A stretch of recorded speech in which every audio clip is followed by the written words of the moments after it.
என் அன்பு குழந்தையே, வாழ்க்கையை வாழ கற்றுக்கொள். காலம் வேகமாக போய்க் கொண்டிருக்கின்றது. ஆனால் நீயோ அப்படியேதான் இருக்கின்றாய். இருந்த இடத்திலிருந்து நகராமல் அப்படியே உட்கார்ந்திருக்கின்றாய். நீ நன்றாக இருந்தால்தான் உன்னை 4 பேர் மதிப்பார்கள். நீ இருக்கும் நிலைமையை பார்த்து அனைவரும் மதித்து உன்னை தேடி வருவார்கள். நம்பிக்கையோடும் தைரியத்தோடும் செயல்படும் போது உயரே உயர பறக்கலாம். ஆனால் நம்பிக்கையை நீ இழந்தால் உயரத்தில் நீ சிறகை இழந்த பறவையைப் போல கீழே விழுந்து விடுவாய். இதுதான் வாழ்க்கை. உனது தேவையை அறிந்து நீ தேடிச் செல். எதுவும் உன்னை தேடி வராது. அவர் செய்து தருவார், இவர் செய்து தருவார், அதிர்ஷ்டம் என்னை தேடி வரும் என்பதெல்லாம் வீண் பேச்சு. நீ எப்படி நடந்து கொள்ள முயற்சி செய்கின்றாயோ அப்படித்தான் அனைத்தும். இது உன்னுடைய வாழ்க்கை. நடப்பது எல்லாம் உனக்காகவே நடக்கின்றது. இவற்றையெல்லாம் நீ மட்டுமே எதிர்கொள்ள வேண்டும். யாரையும் முழுமையாக சார்ந்திருக்காதே. அவரவர்களுக்கான வாழ்க்கையை அவரவர் வாழ்வதே இங்கு முறை. என் அப்பாவின் மீது நான் பாரங்களை போட்டுவிட்டேன். என் அப்பா எனக்கான எல்லாவற்றையும் செய்து தருவார் எனும் உன்னுடைய நம்பிக்கை தவறில்லை. ஆனால் உன்னுடைய அப்பா நீ செய்யும் முயற்சிகளில் வெற்றியை தருவேன். ஆனால் அந்த முயற்சி என்பதை நீதான் செய்தாக வேண்டும். நீ செய்யும் செயல்களில் நான் உனக்காக துணை நிற்பேன். ஆனால் உனக்காக செயல்கள் அத்தனையையும் நானே செய்துவிட முடியுமா? இது உன்னுடைய வாழ்க்கை அல்லவா? நீதான் வாழ்ந்தாக வேண்டும். ஒவ்வொரு விஷயத்திலும் நீ செய்யும் சிறு சிறு தவறுகளை மட்டும் நான் இப்போது கூறுகின்றேன். அதை மட்டும் சரி செய்து கொண்டால் உன்னுடைய வாழ்க்கை நீ நினைத்தபடியே மாறும். வேலை கிடைக்கவில்லையே என்று முடங்கி போய் உட்காராமல் குழம்பிக் கொண்டே திரியாமல் இப்போது உன்னுடைய கையில் இருக்கும் வேலையை நேர்த்தியுடன் செய்து வா. நீ எதிர்பார்த்த வேலை உன் கைகளில் சேரும் வரை இப்போது இருக்கும் வேலையை ஆர்வமுடன் செய்து கொண்டு வா. நினைத்த விஷயம் நடக்கவில்லை என்று கவலைப்பட்டு கொண்டே இருக்காமல் இப்போது நடக்கும் விஷயங்களில் உன்னுடைய கவனத்தை திருப்பு. இப்போதுள்ள வாழ்க்கையை மன நிறைவுடன் வாழ கற்றுக்கொள். யாருக்கு தெரியும், இப்போது நடக்கும் எல்லாமும் நீ எதிர்பார்த்த உன்னுடைய எதிர்கால வாழ்வை உன் கையில் கொண்டு வந்து சேர்க்கும் நிகழ்வுகளாகவும் அமையலாம். உன்னுடைய பண கஷ்டம், கடன் பிரச்சனை எல்லாம் எனக்கு தெரியும். ஆனால் ஒரு 5 நிமிடம் அமைதியாக உட்கார்ந்து என்ன செய்யலாம், எவ்வாறெல்லாம் சமாளிக்கலாம், என்ன வழிமுறைகள் இருக்கின்றது என்பதை அமைதியாக யோசி. மனித மனம் பிரம்மாண்டமானது. மனித மூளை அளப்பதற்கரியது. உன்னுடைய வாழ்க்கையை சரி செய்ய உன்னை விட வேறு யாராலும் முடியாது. உன்னுடைய மனமே எல்லாவற்றையும் நன்கு அறியும். அமைதியாக உட்கார்ந்து யோசித்தாலே அடுத்து என்ன செய்ய வேண்டும் என்பது உனக்கே புரியும். எனவே இப்படி இருக்காதே. வாழ்க்கையை வாழ கற்றுக்கொள். ஏனென்றால் இது உன்னுடைய வாழ்க்கை. நீதான் வாழ வேண்டும். இன்று முதல் நீ சிறப்பாக வாழ்வாய்.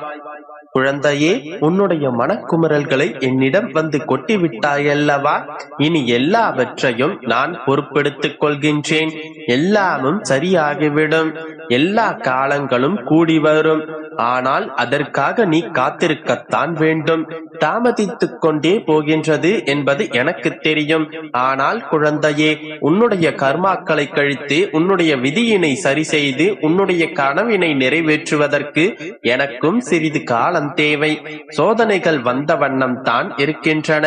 அதையும் நான் அறிவேன். எத்தனை சோதனைகள் வந்தாலும் இதுவும் கடந்து போகும் என நினைத்து என்னை மனதில் வை. நான் இருக்கின்றேன். வந்த சோதனைகள் எல்லாம் வந்த வழியாகவே திரும்பி சென்றுவிடும். நீ எதை பற்றியும் யாரை பற்றியும் நினைத்து கவலைப்படாதே. உனக்காக நான் இருக்கின்றேன். கவலைகளால் கலங்கிய உன்னுடைய கண்களை கவலைகளை நீக்கி ஆனந்தத்தை நிரப்பும் காலம் வந்துவிட்டது. உன்னுடைய வாழ்க்கையில் விடியல் வந்துவிட்டது.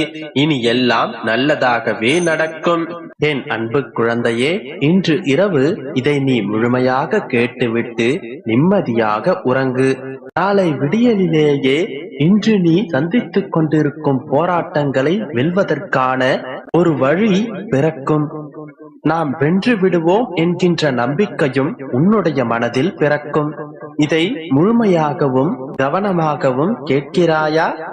என் தங்கமே, வாழ்க்கையில் கடினமான நேரம் என்பது எல்லோருடைய வாழ்க்கையிலும் வரத்தான் செய்கின்றது. ஆனால் அதற்கு பயந்து இந்த வாழ்க்கையே எனக்கு வேண்டாம் என்று முடிவெடுத்து விட்டால் உலகில் ஒருவர் கூட வாழ முடியாது. இருளில்தான் மின்மினி பூச்சிகளின் வெளிச்சம் நம் கண்களுக்கு தெரியும். பகலில் அந்த வெளிச்சம் நம் கண்களுக்கு தெரிவதில்லை. அதே மின்மினி பூச்சிதான், அதே மின்மினி பூச்சியின் வெளிச்சம்தான். ஆனால் அந்த வெளிச்சம் பகலில் நம் கண்களுக்கு புலப்படுவதில்லை. இருள் ஒன்று இருந்தால்தானே அந்த மின்மினி பூச்சிகளின் வெளிச்சத்தை நாம் கண்டுகளிக்க முடிகின்றது. அதே போலத்தான் உன்னுடைய வாழ்க்கையும். நீ சந்தோஷமாக இருக்கும் போது உன்னுடைய வாழ்க்கை இனிமையாகத்தான் உனக்கு இருக்கும். ஆனால் வாழ்க்கைக்கான படிப்பினையை உன்னால் வெளிச்சத்தில் காண முடியாது, தெரிந்து கொள்ள முடியாது. இருளில் அலைந்து அதை நீ தேடினால் மட்டுமே உன்னால் வாழ்க்கைக்கான ஆத்ம வெளிச்சத்தை கண்டுபிடிக்க முடியும். உன்னை நீயே உணரவும், உன்னுள் இருக்கும் உன்னுடைய உண்மையான ஆற்றலை நீ உணரவும், உன்னை பிரகாசித்து காட்டவும் துன்பம் என்கின்ற இருள் உன்னுடைய வாழ்க்கைக்கு தேவையாகின்றது. ஆனால் இருள் என்பது எப்போதும் நிரந்தரமில்லைதானே. விடியல் என்கின்ற ஒன்று வந்தாக வேண்டும் அல்லவா? சூரியன் ஒளிரும் போது இருள் மறைந்து பிரகாசமான வெளிச்சத்தை நாம் அனுபவிக்கின்றோம் அல்லவா? அதுபோலத்தான் உன்னுடைய வாழ்க்கையில் நான் சூரியனாக உதித்திருக்கின்றேன். துன்பத்திலும் கூட மின்மினி பூச்சியை போன்று பிரகாசித்துக் கொண்டிருக்கும் உன்னை விடியலை நோக்கி அழைத்துச் செல்ல போகின்றேன். ஆதவனை கண்ட பனி போல் உன்னுடைய வாழ்க்கையில் இருக்கும் துன்பங்கள் அனைத்தும் என்னை கண்டவுடன் பஞ்சாய் பறந்து போகப் போகின்றது. போது உன்னுடைய வாழ்க்கையில் நடந்து கொண்டிருக்கும் உன்னுடைய போராட்டங்கள் கொஞ்சம் கடினமாகத்தான் இருக்கின்றது. நீயும் உன்னால் முடிந்த அத்தனை வலிமையை கொண்டு உன்னால் முடியும் வரை நீ போராடிவிட்டாய். என்னுடைய போராட்டங்கள் எல்லாம் எப்போது அப்பா முற்று பெறும், எப்போதுதான் என்னுடைய வாழ்க்கையில் நான் வெளிச்சத்தை பார்ப்பேன் என்று ஏங்கிக் கொண்டிருக்கிறாய். சிறிது காலம் பொறுத்துக்கொள் என் கண்மணி. கூடிய விரைவில் உன்னுடைய வாழ்க்கையில் உன்னுடைய பிரச்சனைகள் அனைத்தும் முடிவுக்குத்தான் வரப்போகின்றன. நாளைய நாள் உனக்கான நாள். இத்தனை நாட்களாக நீ போராடி கொண்டிருந்த கஷ்டங்கள் அனைத்தும் உன்னை விட்டு விலகி போகக்கூடிய நாள். நாளை உனக்கான வெற்றிக்கான வழிகள் பிறக்கும். சில எதிர்மறையான எண்ணங்களால் அவ்வப்போது உன்னுடைய மனதில் சில பயம் தோன்றுகின்றது. இது சரியாக நடக்குமா, இது நல்லபடியாக முடிந்து விடுமா என்கின்ற பயம் உன்னுடைய மனதில் தொற்றிக் கொண்டிருக்கிறது. இந்த பயம்தான் உன்னுடைய வாழ்க்கையில் ஏற்படும் நன்மைக்கான தடங்கல்களாக அமைகின்றது.